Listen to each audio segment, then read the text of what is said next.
Pikirkan sebelumnya. Kenapa kita jalan dulu baru mikir? Tuhan tuh selalu kasih kita waktu untuk berdoa. Tapi kalau sekali kita komit ke sesuatu, please sungguh-sungguh.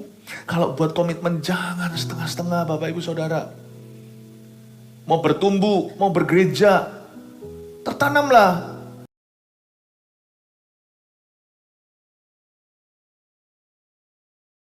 Makasih Tuhan, selamat pagi Tuhan Yesus.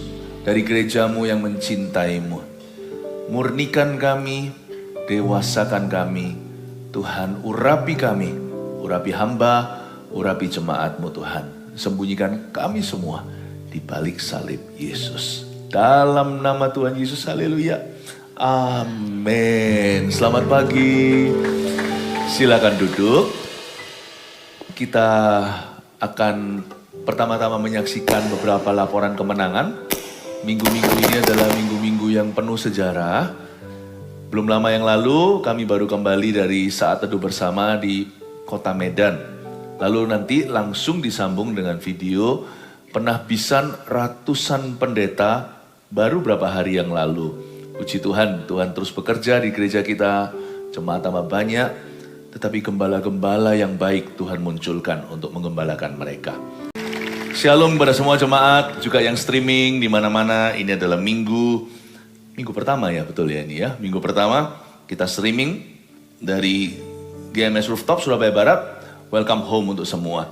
Hari ini kita akan belajar firman Tuhan yang sifatnya memurnikan, mengoreksi kita, sehingga semua error cara berpikir, keyakinan yang salah diperbaiki. Semoga jemaat akan semakin dewasa. Beberapa keyakinan-keyakinan yang error tersebut saya tuliskan sebagai judul dalam khotbah saya sepanjang hari. Itu dia semua ya, Anda bisa nanti mengikuti satu persatu karena ini kelihatannya harmless, kelihatannya nggak bahaya, tapi sebenarnya sangat berbahaya. Karena kerajaan Allah adalah kerajaan percaya. Salah percaya, salah arah. Yang pertama, pernahkah Anda mendengar orang berkata, jangan terlalu fanatik lah. Jangan-jangan kita yang suka mematahkan semangat sesama orang Kristen ngomong sama teman-teman kita atau saudara kita, bahkan anggota keluarga. Lu jangan terlalu fanatik. Gak usah tahu terlalu banyak lah, nanti justru aku tambah terluka, tambah sakit hati. Tambah tahu busuknya manusia, busuknya orang Kristen, hamba-hamba Tuhan, negatif sekali. Pesimis. Kelihatannya baik hati, tapi nggak benar tuh. Kenapa jangan terlalu fanatik adalah kalimat yang tidak tepat, karena Wahyu pasal 3, ayat 15 dan 16 munculkan dulu, di depan sini, bunyinya, aku tahu segala pekerjaanmu, engkau tidak dingin dan tidak panas. Udah dimunculkan ya, jangan terlalu fanatik ini ya, ayatnya munculkan dulu Gi. Aku tahu segala pekerjaanmu, engkau tidak dingin dan tidak panas. Alangkah baiknya jika engkau dingin atau panas. Jadi karena engkau suam-suam kuku dan tidak dingin atau panas, aku Tuhan akan memuntahkan engkau dari mulutku. Wahyu pasal 3 ayat 15 dan 16. Tuhan berkata, aku tahu segala pekerjaanmu, I know you. Nah kenapa kamu tidak sungguh-sungguh? Kira-kira gitulah bunyinya. Engkau tidak dingin dan tidak panas. Coba kita bandingkan rasul-rasul atau murid-murid Yesus. Paulus itu dingin. Berdarah dingin malahan. Kemarin baru saya ajarkan tentang Rasul Paulus kepada anak-anak Anda, cucu-cucu Anda atau cicit-cicit Anda. Kemarin tempat ini penuh sekali. Dan di semua gereja kita di seluruh dunia, kita live streaming Bible Study Eagle Kids. Paulus itu berdarah dingin. Dia pergi kemana-mana, khususnya di kota Damsyik, tangkepin tuh orang Kristen, jeblosin ke penjara, bahkan bunuh mereka. Petrus itu panas. Dia malah justru orangnya gegabah. Emosian, potong telinga, dan gampang marah.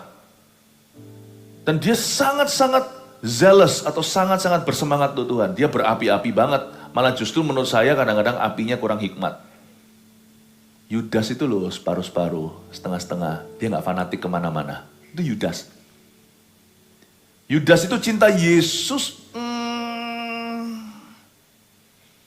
Pengkhianat total? Enggak juga, dia menyesal. Dia lemparkan 30 keping perak tersebut ke dalam bait suci. Dilemparkan dia lemparkan ke satu tempat. Lalu dia bunuh diri. Tipe orang suam-suam kuku yang gak fanatik ke kiri, tidak ke kanan adalah orang yang, gimana ya? Orang yang, kalau Kristen ya, dia karena kenal Tuhan, dia gak bisa pol-polan di dunia, gak bisa maksimal. Tapi di gereja dia gak bisa sungguh-sungguh juga, karena terlalu duniawi hati itu. Hatinya terlalu banyak dunianya, dia gak bisa mengasihi Allah dengan segenap hati, jiwa.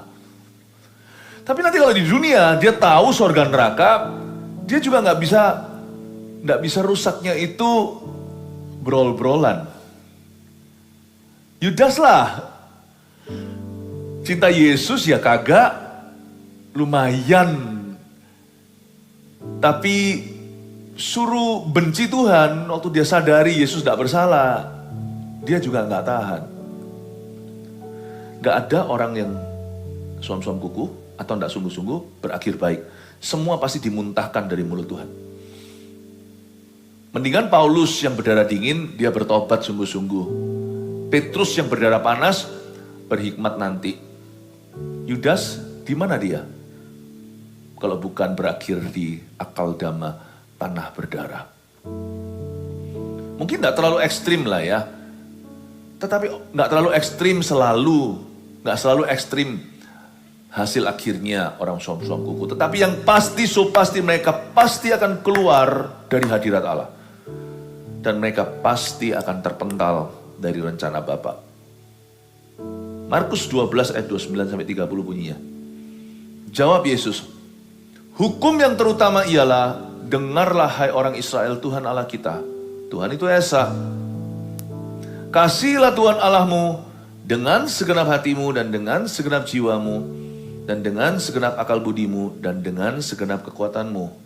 Hukum yang terutama ialah, dengarlah hai orang Israel. Dengar itu bukan dengan telinga kuping kita saja, tapi dengan hati.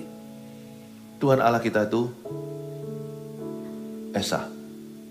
Karena dia satu, kita harus sungguh-sungguh. Kita tidak boleh bercabang hati. Jangankan hanya fanatik. Fanatik itu adalah semangat tanpa pengetahuan. Kita tidak boleh sekedar fanatik. Karena fanatik itu tidak berujung baik. Karena fanatik itu tidak punya pengenalan. Karena fanatik itu lebih mengandalkan insting. Kita harus radikal jadi anak Tuhan. Bukan ekstrim, harus seimbang. Tapi kita harus radikal. Kita totalitas sama Tuhan. Hukum yang terutama adalah kasihilah Tuhan Allahmu, gak berhenti di situ, dengan segenap, dan dengan segenap. Ada 4 dengan segenap. Pertama dengan segenap hatimu, itu 100% hatimu. Hati itu mewakili seluruh keberadaan manusia itu. Hati itu bicara tentang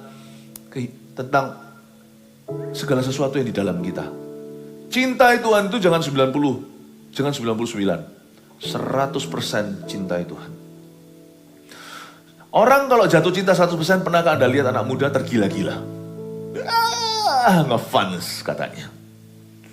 Sama Tuhan bukan hanya ngefans, tapi mengabdi seumur hidupnya. Dan di setiap faktor, setiap area hidupnya, dia memberi 100% untuk Tuhan. Bukan berarti kita jual seluruh harta kita. Tapi kita memuliakan Tuhan dengan apapun yang kita punya. 100% bukan berarti kita jadi full timer, jadi pendeta kalau memang bukan panggilan Tuhan. Tapi kita jadi apa? Termasuk full timer dan pendeta. Harus tulus mengabdi dan sungguh-sungguh dalam pelayanan. Kalau Anda di dalam dunia kerja, Anda harus menganggap pekerjaan Anda itu pelayanan Anda kepada Tuhan. Cara Anda memperlakukan supplier Anda, kongsian. Cara Anda melayani customer Anda tidak boleh beda dengan cara pelayanan Anda di dalam gereja. Orang tetap adalah orang.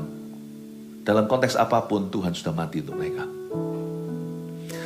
Dengan segenap hatimu, lalu dengan segenap jiwamu, jiwa manusia itu tiada lain, tiada bukan adalah kemauan, keinginannya dia, perasaan, itu jiwa.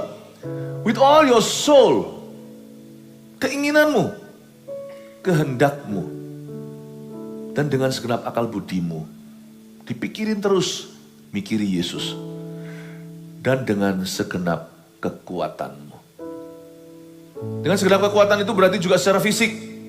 Waktu memuji Tuhan kita nggak asal-asalan, kita nggak cuap-cuap, kita nyanyi beneran. Meskipun di depan sini lebih keras suaranya. Meskipun WL dan rekan-rekan semuanya musiknya menggelegar. Tapi Anda tidak mau kalah. Dengan segenap kekuatan itu berarti dari sisiku aku akan sungguh-sungguh. Dengan segenap kekuatan itu juga bicara tentang bukan hanya pujian, tapi kita juga mengatur waktu. Doa dulu.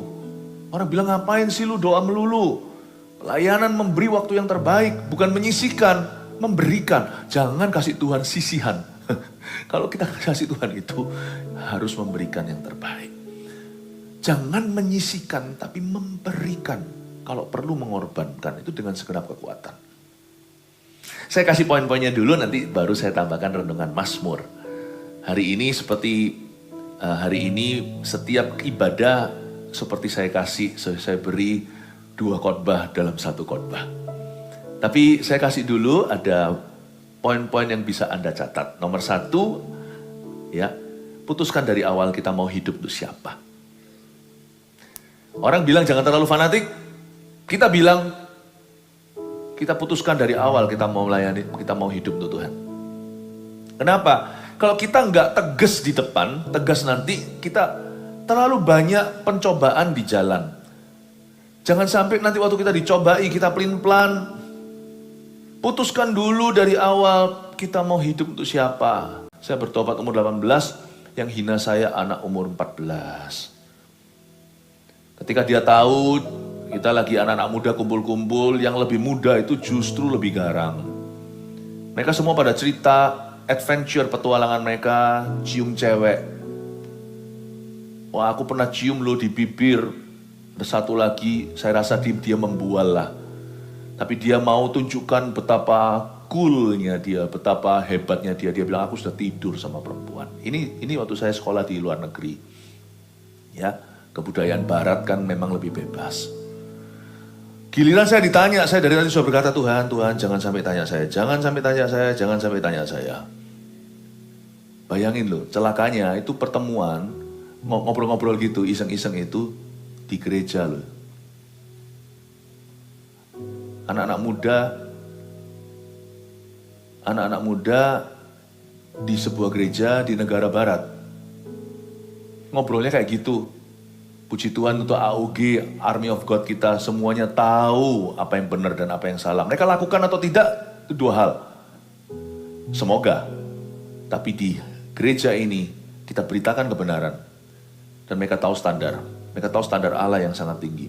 Giliran saya ditanya, how about you Philip? Saya bilang, never kiss the girl. Wah, ketawa semuanya. Saya ditertawain, tahu enggak? Saya bilang, enggak. Saya sudah bertobat dan saya mau sungguh-sungguh. This lips, saya bilang, bibir ini aku reserve hanya untuk nanti istriku. Ketawa malahan, wah, saya jadi ngomong Tuhan tahu gitu, aku jangan bicara terlalu banyak. Justru saya sekarang diejek sama mereka, dihina. Tapi coba sekarang lihat siapa yang tertawa. Saya menikah 25 tahun dalam berkat-berkat Kristus dalam rumah tangga. Dan teman-teman saya ini saya tidak bahagia. Sebagian di antara mereka saya tahu mereka berakhir buruk di dalam relationship, dalam hubungan. Saya kasihan. Saya tidak tertawa, saya tidak syukuri. Saya tidak syukur-syukurkan. Saya doakan mereka. Saya putuskan dari awal kok. Sejak saya bertobat sebagai remaja. Aku mau hidup untuk siapa? Karena saya tahu nanti di perjalanan saya pasti akan dihina. Saya pasti akan digoda. Saya pasti akan dicobai. Kalau Anda seorang pengusaha, putuskan. Dari awal Anda itu mau berbisnis pakai cara Tuhan atau pakai cara duniawi. Halalkan segala cara, bahkan korupsi. Kalau perlu uang orang, kita makan, kita lari. Atau Anda mau berbisnis dengan cara firman. Wah, kapan untungnya? Tidak, halalkan segala keuntungan. Berkat Tuhan yang menjadikan kaya, yang penting tangan rajin yang menimba harta. Anda tentukan dulu integritasmu. Siapa yang akan mendikte hidupmu? Apakah dunia lihat sikon dulu, situasi kondisi, atau Anda punya prinsip kehidupan? Akulah jalan, akulah kebenaran, akulah hidup. Putuskan dari awal. Keputusan itu harus dari pangkal. Karena ujungnya kita tidak tahu, dan perjalanannya penuh dengan goncangan. Amin Bapak Ibu Saudara. 2, jangan hiraukan opini dan pikiran manusia. Biarin kalau orang mau tertawa. Biarin kalau orang mau menghina. Stick to the plan. Tetap pegang. Pegang kebenaran. Tetap berada di jalur yang benar. 3, kalau buat komitmen, jangan setengah-setengah. Apapun itu juga ya. Ini bisa diterapkan bahkan sampai ke hal-hal kecil di hidup kita. Misalnya les-lesan. Teman-teman yang males-males, ngapain kamu belajar terus? Atau ngapain kalau anak-anak muda, ngapain kamu terus nambah-nambah ekstrakurikuler? Gini loh, kalau Anda sudah buat komitmen, dan kalau Anda sudah sebagai anak muda, sudah komit sama-sama dan sepakat dengan papa mama misalnya, les apa? Jangan setengah-setengah. Apapun yang Anda lakukan di hidup ini, jangan separuh-separuh. Kalau buat komitmen itu all the way. Mau komitmen kudus dalam pacaran misalnya, yang sungguhan, hindari kamar tidur. Kalau mau komitmen dalam dalam komitmen dalam satu bidang, jangan jadi kutu loncat. Jangan gonta-ganti jurusan. Pikirkan sebelumnya, kenapa kita jalan dulu baru mikir. Tuhan tuh selalu kasih kita waktu untuk berdoa. Tapi kalau sekali kita komit ke sesuatu, please sungguh-sungguh. Kalau buat komitmen jangan setengah-setengah Bapak Ibu Saudara. Mau bertumbuh, mau bergereja, tertanamlah. Jangan hanya datang sebagai jemaat, tapi ikuti programnya di gereja itu. Komit dengan apapun juga itu mesti 100%. Fanatiklah. Nggak apa-apa. Asal kita tahu bahwa itu komitmen kita. Jangan takut orang bilang apa. 4, sudah buat komitmen jangan setengah-setengah. Asah segala kemampuan ke arah sana. Wah, kalau Anda tahu ini jalurmu,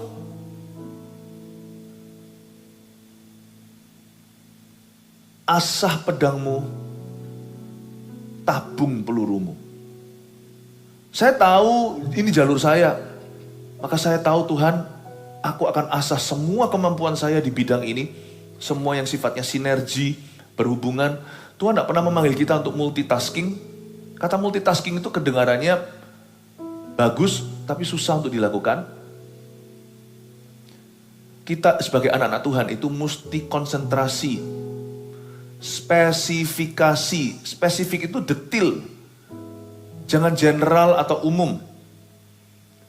Bahkan jalan ke sorga pun sempit, tidak lebar. Kita anak Tuhan diajari untuk fokus.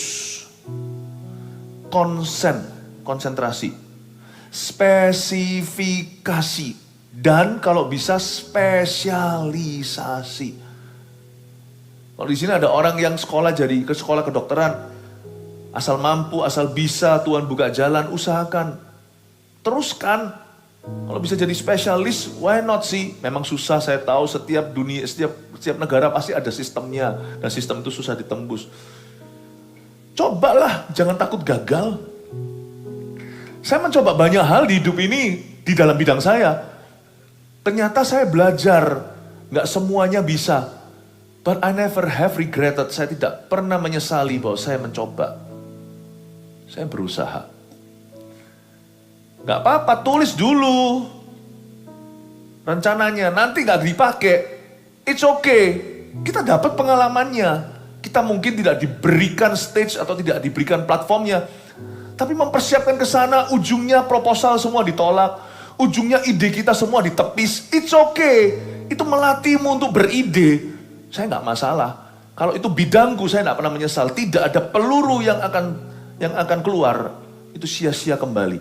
Kalau saya mengasah semua kemampuan saya di bidang dan jalur yang sesuai dengan panggilan saya, it's never wasteful. Tidak pernah sia-sia. Nggak pernah sia-sia.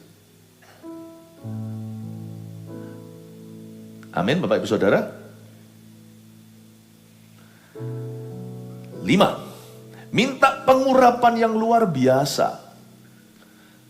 It's okay ini, minta ini sama Tuhan. Kalau kita sudah terlanjur fanatik kan,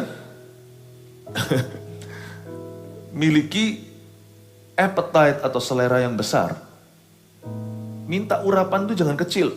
Minta yang luar biasa sama Tuhan. Lord, anoint me. Pertama-tama dalam kehidupan kekristenanku, tapi dalam bidang yang kutempuh. Di jalan yang harus aku tempuh ini, Tuhan urapi aku.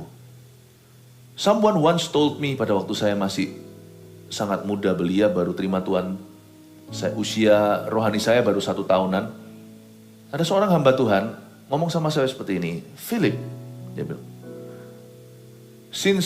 karena kamu ingin dipakai Tuhan, minta sama Tuhan pengurapan yang luar biasa. Itu seperti mencelikkan mata saya. Iya. Saya nggak boleh sungkan.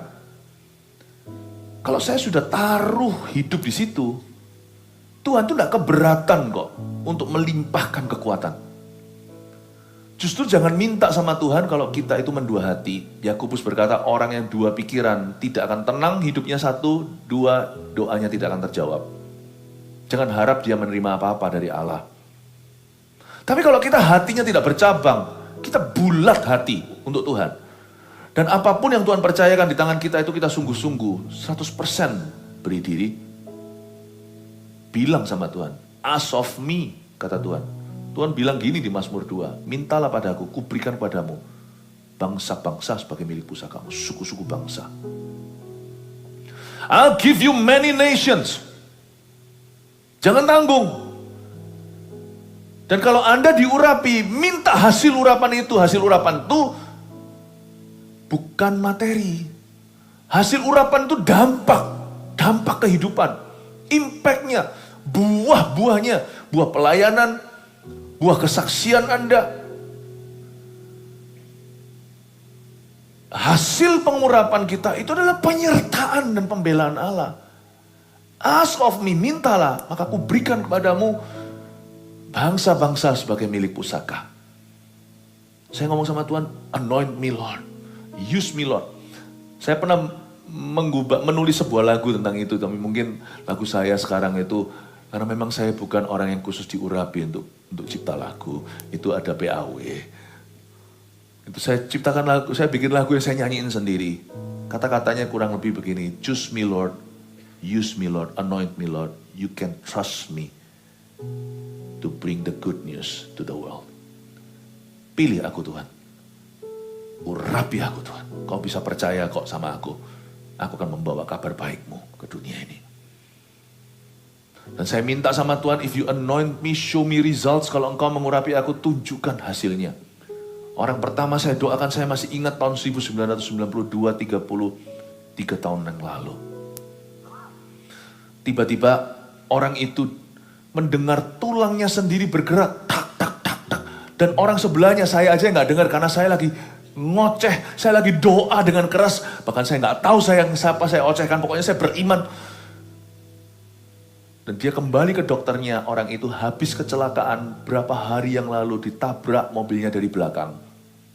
Jadi ini kan ada angka-angkanya, huruf-hurufnya ini, syaraf ini, L berapa, apa, itu banyak yang keluar. Orang ini sedang dalam terapi yang sangat serius.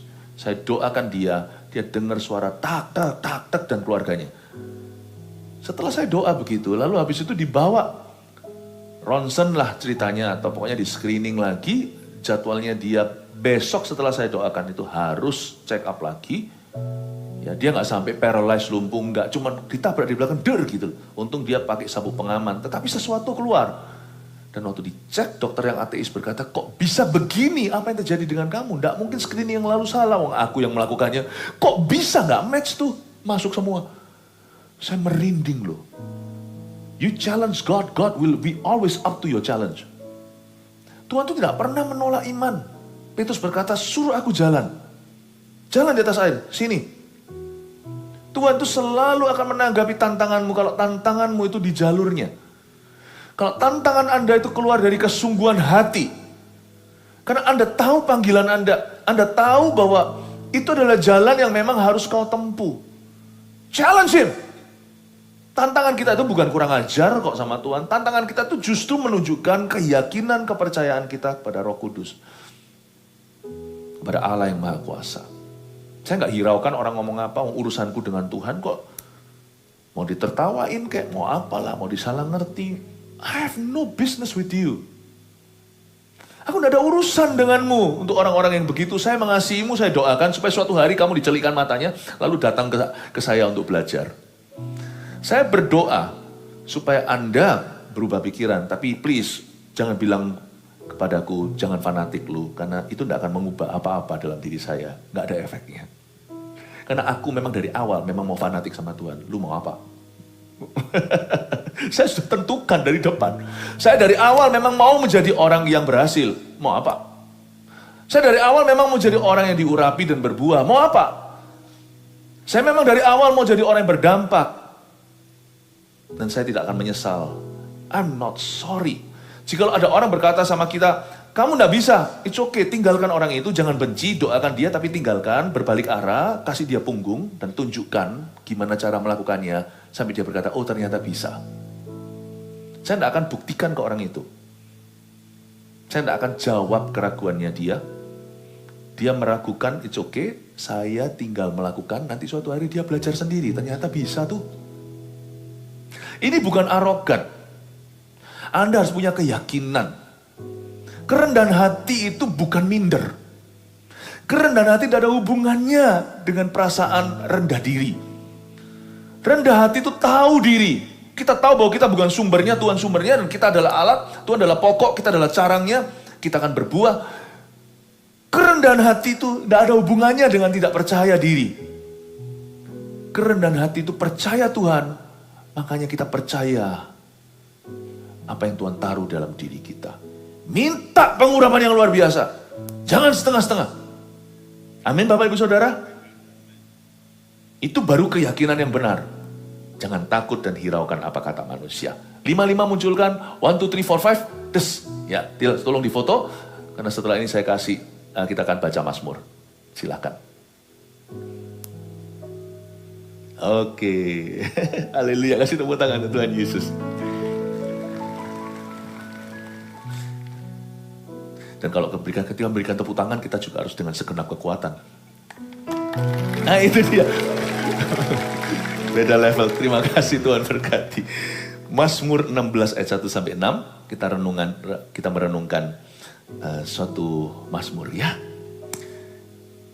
Ini adalah Mazmur Daud, miktam dari Daud. Kata miktam itu artinya golden, emas. Kata miktam artinya excellent. The excellent will stand before kings. Kitab Amsal. Orang yang cakap dalam pekerjaannya akan berdiri di hadapan raja-raja. Kata miktam di sini adalah excellency. Ya, jagalah aku ya Allah, sebab padamu aku berlindung. Aku berkata kepada Tuhan, Engkaulah Tuhanku, tidak ada yang baik bagiku selain Engkau. Orang-orang kudus yang ada di tanah ini, merekalah orang mulia yang selalu menjadi kesukaanku. Bertambah besar kesedihan orang-orang yang mengikuti Allah lain. Aku tidak akan ikut mempersembahkan korban curahan mereka yang dari darah. Juga tidak akan menyebut-nyebut nama mereka di bibirku. Ya Tuhan, Engkaulah bagian warisanku dan pialaku. Engkau sendirilah yang meneguhkan bagian yang diundikan kepadaku. Tali pengukur jatuh bagiku di tempat-tempat yang permai. Ya, milik pusakaku menyenangkan hatiku. Katakan amin. Jagalah aku ya Allah, sebab padamu aku berlindung. Kemungkinan besar Daud sedang dalam masalah. Dia sampai minta perlindungan, berarti dia sedang dalam bahaya. Tapi karena dia itu sudah membangun hubungan yang dekat dengan Tuhan, dan hidupnya sungguh-sungguh, di dalam masalah, Daud punya pegangan. Orang yang tidak pernah fanatik kemana-mana, tidak pernah totalitas, itu nanti kelihatan dia goyang saat dia di dalam problema. Karena dia tidak akan punya sandaran. Karena itu saya tidak pernah khawatir dengan kalimat ini dilemparkan ke saya. Kamu jangan terlalu fanatik. Baik itu bisa pula itu suatu waktu terjadi dalam hidupmu oleh orang-orang terdekat di sekeliling Anda. Tidak usah terlalu fanatik. Jangan benci mereka, jangan bantah. Jangan bantah, tapi juga jangan berubah karena kata-kata mereka. Sebab kalau Anda sungguh-sungguh dengan sesuatu, apalagi jika Anda sungguh-sungguh dengan Tuhan, nanti kesungguh-sungguhan hatimu itu akan menolongmu di saat kau susah. Coba lihat orang yang mengalami perkabungan ya, Tuhan tidak luputkan dari kematian. Namanya kematian itu adalah realita hidup ini. Saya sebagai hamba Tuhan berkali-kali melihat antara orang yang sudah sungguh-sungguh dan orang yang belum sungguh-sungguh ketika ditinggal mati. Kesungguh-sungguhan orang yang 100% dengan Tuhan itu menopang dia di saat berduka. Tapi orang yang tidak sungguh-sungguh dengan Tuhan, jangan fanatiklah. Orang itu nanti tidak punya sandaran ketika sesuatu seperti ini terjadi. Entah dia marah, dia kepahitan, dia bingung total, lalu dia hancur lebur hidupnya. Jangankan bisa move on. Bahkan dia di mana sekarang berada aja, nggak usah ngomong tentang melihat masa depan. Masa lalunya pun aja sudah penuh penyesalan, masa sekarangnya penuh kebingungan. Saya melihat orang yang sungguh-sungguh itu punya pegangan ketika dia di dalam himpitan. Jagalah aku ya Tuhan, sebab padamu aku berlindung. Aku berkata kepada Tuhan, Engkaulah Tuhanku. Tidak ada yang baik bagiku selain Engkau. Daud ini benar-benar 100%. Tidak heran dia itu disebut sebagai seorang raja yang berkenan kepada Tuhan. Dalam bahasa Inggrisnya, a man after God's own heart. Bahasa Indonesianya berkenan. Bahasa Inggrisnya artinya seorang yang ngejar hati Tuhan. Bahkan ada satu mazmur lagi bunyinya seperti ini. My soul follows hard after thee. Early in the morning will I rise up and seek thee. Itu kalimatnya dalam bahasa Indonesia. My soul follows hard after thee. Dalam bahasa Indonesianya tadi itu dinyanyikan. Jiwaku merindukanmu. Ya Allah yang hidup.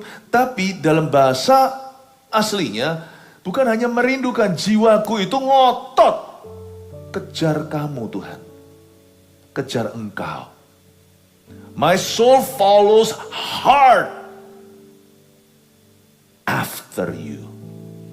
Jiwaku itu ngejar Tuhan. Itu kayak orang itu ngebut. Ngebut sampai top speed. Untuk bisa keep up, untuk bisa mengikuti Tuhan. Itu maksudnya. Luar biasa. Daud itu kayak gitu orangnya. Engkaulah Tuhanku. Gak ada yang baik bagiku selain Engkau. Hanya Kau. Hanya Kau. Ini Daud adalah orang yang bukan hanya punya pegangan. Dia melekat pada Tuhan. Mazmur paralel dengan ini yang saya suka baca, biasanya dalam Mazmur 91, gak usah dibuka. Karena hatinya melekat padaku. Aku meluputkannya dan memuliakannya, dengan panjang umur akan kukenyangkan dia. Aku akan menyertai dia dalam kesesakan dan dalam kesusahan. Ayat 3, orang-orang kudus yang ada di tanah ini, merekalah orang mulia yang selalu menjadi kesukaanku. Siapakah orang-orang kudus yang ada di tanah ini? Orang-orang kudus yang ada di tanah ini adalah orang-orang yang sesungguh-sungguh kita. Dan dua, orang-orang yang lebih sungguh-sungguh dari kita. Itu orang-orang kudus yang ada di tanah ini. Mata saya tidak tertuju kepada orang-orang yang suam-suam kuku. Saya mendoakan mereka sebagai ladang misi saya. Tapi sumber S huruf kecil, sumber inspirasi saya dalam hidup saya, dari sejak saya kenal Tuhan, saya tidak pernah worship, saya tidak pernah ngefan sama selebriti, nggak pernah. Dan puji Tuhan, anak-anak saya so far nggak ada yang gitu-gituan. Dari dulu bacaan saya itu adalah jenderal-jenderal iman. Saya juga suka membaca beberapa presiden-presiden di dunia, termasuk Presiden AS, yang takut akan Tuhan. Nggak semua. Ada presiden baik, ada presiden buruk, sama dengan kitab raja-raja, ada raja baik, ada raja parah. Tapi saya suka baca biografi orang-orang yang takut akan Tuhan. Success story mereka, bukan hanya suksesnya, yang fair juga. Saya juga suka membaca, tidak berbahagia atas kelemahan mereka, tapi saya juga suka membaca di mana mereka gagal, agar saya belajar. Dari dulu loh, waktu saya kenal Tuhan, awal-awal tidak pernah saya pasang-pasang poster band-band apa zaman itu ya. Zaman sekarang bandnya beda. Jadi saya nggak pernah pasang gitu-gituan. Saya ngefan sama ordinary people yang jadi extraordinary, orang-orang biasa yang jadi luar biasa. Karena mereka memegang prinsip Allah. Dan karena mereka melekat pada Tuhan. Di setiap bidangnya. Orang-orang kudus yang ada di tanah ini, mereka lah orang mulia. I glorify them. Ini bukan memuliakan mereka seperti memuliakan Allah, tetapi mereka lah yang mulia, yang selalu jadi kesukaanku. Siapakah orang-orang kudus di sini? Orang-orang yang sama sungguh-sungguhnya sama saya, dan orang yang lebih sungguh-sungguh dari aku. Temukan orang-orang itu. Dan saya waktu baca Alkitab, saya senang banget baca tentang Rasul Paulus yang saya ajarkan kemarin ke anak-anak kecil. Demen banget saya baca soal Rasul Paulus. Ngefans banget saya. Ya jangan ngefans sama orang mati, karena Paulus sudah mati, yang saya sembah Yesus. Yesus lah yang mengubah seorang Saulus jadi Paulus, tapi suatu hari nanti di sorga ya, saya pasti akan mau ketemu sama banyak tokoh Alkitab, saya mau tanya banyak-banyak, semoga mereka gak merasa terganggu nanti suatu hari. Saya mau tanya sama Rasul Paulus, saya mau tanya sama Boas, saya mau tanya sama Mordekai, saya mau tanya sama tokoh-tokoh Alkitab yang banyak orang Kristen bahkan tidak tahu mereka siapa kalau saya sebut namanya. Namun ask them. Kalau orang yang hidup sudah tidak ada yang lebih sungguh-sungguh dari dirimu, nggak mungkin sih, semua kita itu pasti unda-undi. Tokoh-tokoh Alkitab ini menjadi inspirasiku. Dan ada banyak cerita-cerita orang-orang yang sudah pergi. Luar biasa hidupnya, Billy Graham contohnya, Dwight Linwood Moody. Saya belajar seorang pengacara yang dipakai Tuhan luar biasa, Charles Grandison Finney. Wanita-wanita yang takut akan Tuhan, Mariah Woodworth Etter, bukan Mariah Carey. Catherine Kuhlman. Belajar banyak tentang, karena saya bidangnya kan itu, di setiap bidang itu ada ambasadornya Tuhan. Temukan. So don't worry about orang-orang yang hidup di lumpur. Kasihani mereka ladang misi, kita doakan. Jangan kau terpengaruh. Orang-orang ini harus mendengar suaramu. Anda harus berbicara dalam hidup mereka. Don't let their words get to you. Jangan izinkan kata-kata mereka meracuni pikiranmu. Saya gak pernah takut orang berkata jangan fanatik. Atau orang-orang nanti yang toksik. Orang-orang yang hanya mencibir. It's okay for me, it's okay. Yesus pun digituin kok. Nabi-nabi, rasul-rasul, kita doain aja. Jangan hidup untuk opini manusia. Tapi kalau Anda memang perlu lihat manusia, karena kita tetap perlu, come on lah, tidak ada orang yang penting hanya lihat Yesus. Besi menajamkan besi, manusia menajamkan manusia. You need other human figures. Kita butuh figur-figur lain, manusia yang lain. Oleh karena itu, disinilah ayat ini berarti orang-orang kudus yang ada di tanah ini. Mereka yang hidup sungguh-sungguh dengan Anda, dan lebih sungguh-sungguh bahkan. Temukan. Dalam kehidupan juga, kalau bisa dalam hidup ini, karena itu saya bersyukur di dalam CG-CG ada CGL-nya, ada coach-nya. Belajar dari mereka. You learn from the best. Belajar dari Pak Samuel Handoko, belajar dari Pak Yo, belajar dari semua hamba-hamba Tuhan ini, Pastor Lipi, belajar dari Pastor Pau Pau. You know, orang-orang kudus ini yang menjadi kekuatan. Di saat saya lemah, saya mikirin mereka loh. Di samping mikir Tuhan. Tuhan dulu tentunya. Tapi waktu saya lemah, setiap orang kan pasti pernah lemah. Antibody kita pun bisa turun.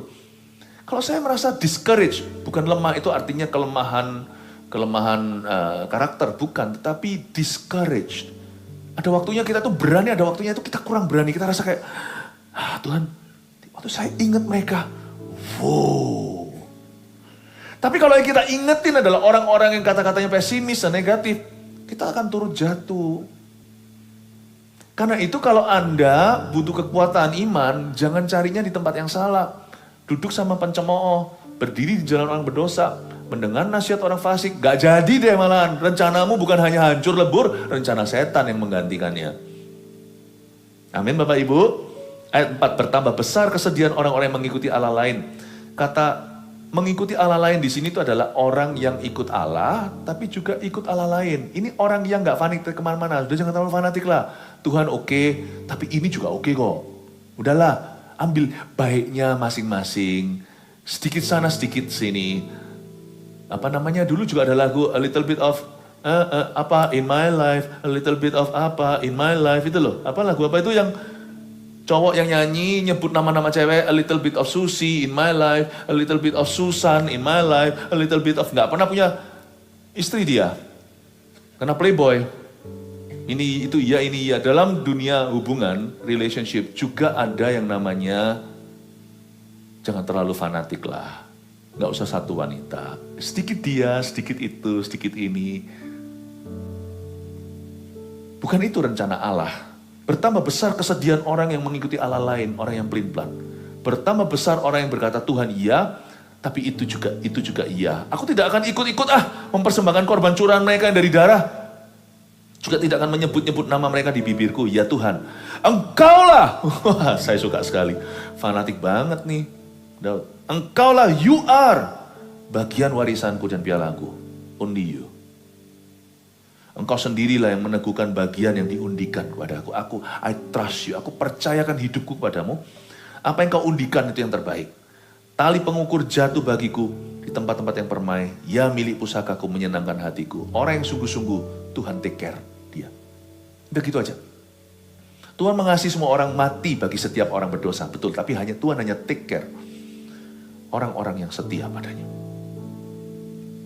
Lu jangan pernah berkata, oh Tuhan mengasihi semua orang berdosa. Iya, dia sudah mati kok. Tapi dia gak bersekutu dengan mereka. Dia gak jalan sama mereka. Dapatkah dua orang tidak sepakat berjalan bersama? Dia hanya jalan dengan orang yang setia dan sungguh-sungguh dengan dia. Saya punya satu pegangan. Karena saya mau sungguh-sungguh dengan Tuhan. 100% saya gak berani klaim itu. Saya masih bertumbuh. Saya masih ada banyak kurangnya. Tapi paling tidak hatiku sudah segenap hati. Paling tidak Tuhan tidak usah khawatir tentang jiwaku, sudah segenap jiwa. Kalau aku gagal dalam setiap langkah, itu karena aku masih manusia. Tetapi hatiku tidak ada pertanyaan lagi. Jiwaku tidak ada pertanyaan lagi. Kekuatanku, aku berusaha nih.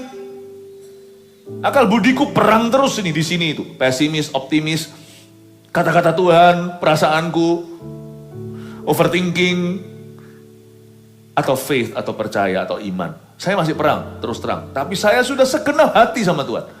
Saya gak takut. Karena saya tahu, waktu saya sungguh-sungguh tidak suam-suam kuku, Tuhan yang akan take care segala sesuatu di hidupku. Saya berdoa agar firman yang saya bagikan ini menjadi kekuatan bagi Anda. Supaya Anda tahun ini jangan menjadi orang Kristen yang useless. Tahukah suam-suam kuku itu artinya useless? Kenapa Tuhan muntahkan?